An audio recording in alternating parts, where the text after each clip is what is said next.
माध्यमातून नंतर बंद पडली. ते करत असताना त्यांनी त्यांचा जो मूळ स्वभाव होता, त्यांना समाजाची सेवा करायची. आमच्या गोष्टीमध्ये लोकसेवेच्या निमित्ताने महाराष्ट्राच्या नाही तर देशाच्या कानाकोपऱ्यात लोक त्या ठिकाणी आहेत. त्या कामगारांच्या मुलांसाठी चांगलं शिक्षण मिळावं, कमी पैशात त्यांना शिक्षण मिळावं, अशा पद्धतीनं त्यांची मानसिकता होती, भूमिका होती. आणि त्यातनं त्यांनी आमचे ठाकूर सर असतील, देशमुख साहेब असतील, महाडिक असतील, कोरडे असतील आणि गौकर असतील, सगळ्या मंडळांनी एकत्र त्या ठिकाणी संस्था उभी केली. आज हजारो विद्यार्थी त्या संस्थेचं शिक्षण आणि मोठी झाली. दररोज स्वभावी बँकेची स्थापना केली. त्या बँकेच्या माध्यमातून अनेक लोकांना मदत करण्याचे त्या बँकेच्या माध्यमातून कार्य केलं. आमचं या ठिकाणी कार्यमामा ही सगळी मंडळी या ठिकाणी उपस्थित आहे. त्या सगळ्यांनी त्या ठिकाणी श्रीकृष्ण मंदिराची स्थापना केली. चारिटी गोपाळकृष्ण चॅरिटेबल ट्रस्ट स्थापन केलं आणि त्या माध्यमातून त्या ठिकाणी आध्यात्मिक आणि धार्मिक प्रसार करण्याचं काम गेले अनेक वर्ष करतायत. वंदे मित्र मंडळाची स्थापना केली. सगळी कामं पुढे साहेबांच्या माध्यमातून झालेली. तर म्हणजे बोलण्याचा आणखी खूप आहे, परंतु वेळेचा अभाव आहे. माझ्या सुद्धा राजकीय प्रवासामध्ये पुढे साहेबांचं फार मोठं योगदान आहे. सतत मला मार्गदर्शन करण्याची भूमिका त्यांनी घेतली आणि समाजाचं भलं कसं करते त्या भावनेत त्यांनी सतत काम केलं. आमच्या माध्यमात माझ्यासारख्या अनेकांना त्या ठिकाणी त्यांनी मार्गदर्शन केलं. मी आपल्या सगळ्यांच्या वतीने त्यांना शेवटची भावपूर्ण श्रद्धांजली वाटतो. जे काही काम पुढे साहेबांनी उभं केलं ते पुढे देण्याचं काम निश्चितपणे त्यांचं कुटुंब, त्यांचे नातेवाईक आपण सगळे मिळून करूया अशा प्रकारची श्रद्धांजली या निमित्ताने व्यक्त करतो. आणि माझ्या या ठिकाणी मारुती मंदिराचं साधारणतः 1 कोटी वरापेक्षा अधिक मंदिराचं नियोजन या ठिकाणी चालू आहे. काम प्रगतीपथावर आहे. सातत्यानं परिसरातील दानशूर मंडळी त्या ठिकाणी देणगी देत असतात.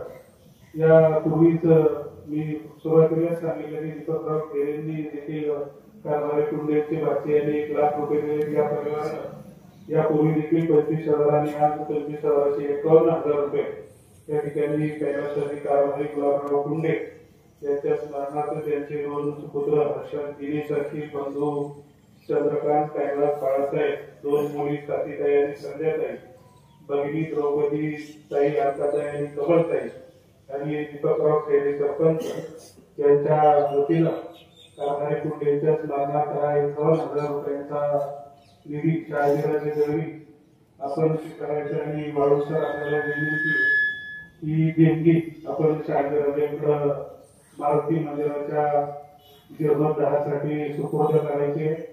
सर्व उपस्थितांचं या ठिकाणी खरं तर आमच्या सारख्याच्या काही परिचयाच्या आवाक्या बाहेर देखील आहेत. गोष्टीतील परिसरातील आमच्या कुंडे परिवार आपल्या ऋणविद्वेषात कमी पडला असेल.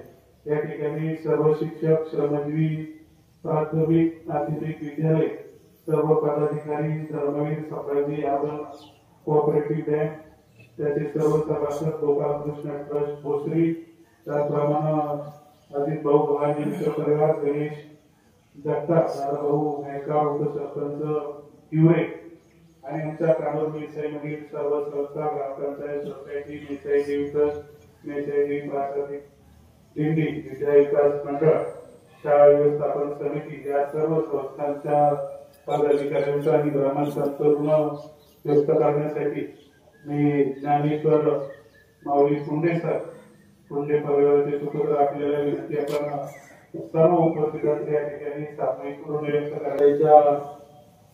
या पुण्यभूमीमध्ये कैलासवासी कारभारी दादा गुलाबराव कुंडे पाटील यांच्या त्या शिकेच्या निमित्ताने दुःखित अंतःकरणाने जमलेला प्रचंड जनसमुदाय दादांना आपल्यातून जाऊन आज 10 दिवस झाले. त्यांच्या दुःखामध्ये तुम्ही आणि आपण सर्वजण सहभागी आहोतच. दादांनी आपल्या आयुष्यामध्ये आपल्या मुलांवरती सुद्धा उत्तम पद्धतीचे संस्कार केले. आज हर्षद असेल, दिनेश असेल, ही मुलं सुद्धा व्यावसायिक रूपाने भोसरीमध्ये आपला व्यवसाय करण्याचं सातत्याने काम त्या ठिकाणी करत आहे. दादांनी आपल्या मुलांवरती फक्त संस्कार नाही केले, आपल्या 3ही बंधूंवरती दादांनी संस्कार केले. त्यांचे 2 नंबरचे बंधू चंद्रकांत आज पीएमसी मधून रिटायर आहे, सेवानिवृत्त झाले आहे. त्यांचे दुसरे बंधू आपल्या सर्वांना ज्ञात आहे. कैलासराव गुंडे ग्रामपंचायतीच्या ग्रामपंचायत उपसरपंचपदी काम करत असताना समाजाचे निर्णय घेत असताना समाजाची सेवा करण्याचं काम त्यांनी केलं. त्यांचे तिसरे बंधू बाळासाहेब हे आज व्यवसाय रूपाने भोसरी या ठिकाणी एक उद्योजक आहे. म्हणजे दादांनी आपल्या मुलावरती संस्कार करून राहिले नाही तर आपल्या बंधूंवरती सुद्धा चांगल्या पद्धतीचे संस्कार केले. हे संस्कार करत असताना आपलं कुटुंब चालवत असताना सामाजिक कसं होत असलं समाजाच्या हिताचा विचार करून आज कामगार युनियन मध्ये काम करत असताना कामगारांचं हित लक्षात घेऊन कामगारांवर जो अन्याय होतो तो अन्याय नष्ट करण्यासाठी दादांनी त्या ठिकाणी युनियनचं अध्यक्षपद घेतलं आणि त्या माध्यमातून त्या सर्व युनियनचं अध्यक्षपद घेऊन त्या लोकांना न्याय देण्याचं काम केलं. एवढी मोठी दूरदृष्टी होती.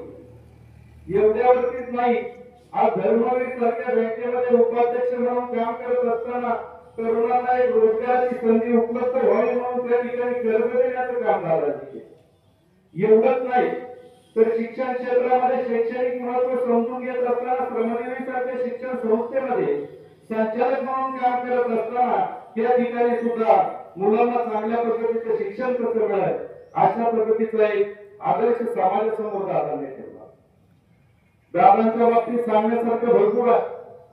2001 साली सरपंच आम्ही ज्यावेळेस कुंडेमाळ्यातील सर्व तरुण मंडळी एकत्र बसलो त्या ठिकाणी दादांना फक्त एकच सांगितलं की दादा आपल्याला जय हिंद तरुण मंडळाचं रजिस्ट्रेशन करायचंय.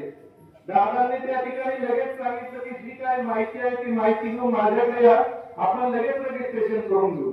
सर्व माहिती आम्ही त्या ठिकाणी भोसरीला घेऊन गेलो आणि एक 15 दिवसामध्ये जय हिंद तरुण मंडळ कुंडे साखरेवाड्याचं रजिस्ट्रेशन दादांनी त्या ठिकाणी करून आणलं. आम्ही परत गेलो सुद्धा. म्हणजे एवढं मोठं काम या माणसाने केलं आणि असं एक आदर्श व्यक्तिमत्व आज आपल्यातून निघून गेलं.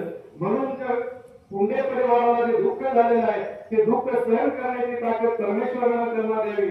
मी या ठिकाणी आमच्या पुणे परिवारावरती प्रेम करणारे सर्व आप्तेष्ट नातेवाईक सर्व मित्र मंडळी मान्यवर आपण सर्वजण या ठिकाणी उपस्थित झालात. मी आमच्या पुणे परिवाराच्या वतीने आपल्या सर्वांचं या ठिकाणी ऋण व्यक्त करतो. रामकृष्ण रुपे साकोरे नवनाथ रुपे हरपुडे गौड गायकवाड साहेब नाथ